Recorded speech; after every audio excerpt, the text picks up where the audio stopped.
Iowa at this point is very much like the rest of the country in that the presidential race is a toss-up in the state of Iowa. Two key factors, I think, will come into play for deciding the ultimate result.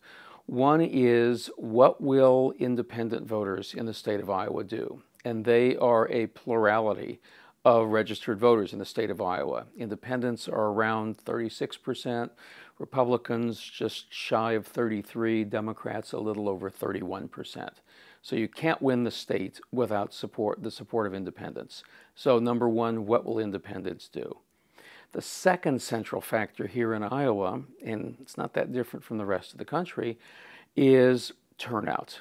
Real estate people like to say that the three most important factors in real estate are location, location, and location. In electoral politics, the three most important factors are turnout, turnout, and turnout.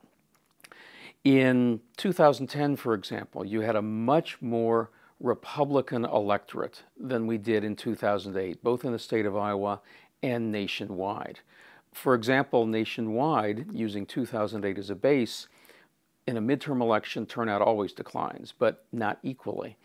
The Republican turnout in 2010 was 16 million, roughly, below what it was nationwide in 2008. The Democratic turnout was 30.5 million, lower than it was in 2008, which is why we have a Republican House, many more Republican governors and state legislatures.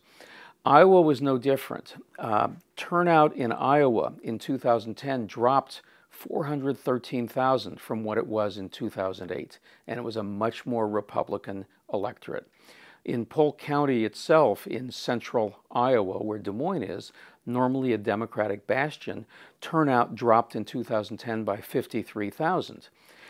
Democrats have more marginal voters than Republicans. In other words, all things being equal, a Republican voter is more likely to go to the polls than a Democratic voter. So obviously, the Obama campaign and Democrats generally, both in Iowa and nationwide, really hope to gear up that Democratic turnout that they had in 2008 and didn't have in 2010. So the two chief factors are independence and turnout. Those are the chief factors for Iowa and indeed nationwide. In Iowa, with one exception, the chief issue, like the rest of the country, is the economy and jobs. The chief exception, particularly among Republicans in Iowa, is the social issues like same-sex marriage and abortion. Iowa Democrats tend to map pretty well the issue concerns of Democrats nationwide, and Iowa Republicans tend to map pretty well the issue concerns of Republicans nationwide, with those two exceptions. Iowa Republicans are more concerned than Republicans nationwide with same-sex marriage and abortion. It's not that Republicans nationwide aren't concerned about them, but Iowa Republicans are really particularly concerned about them.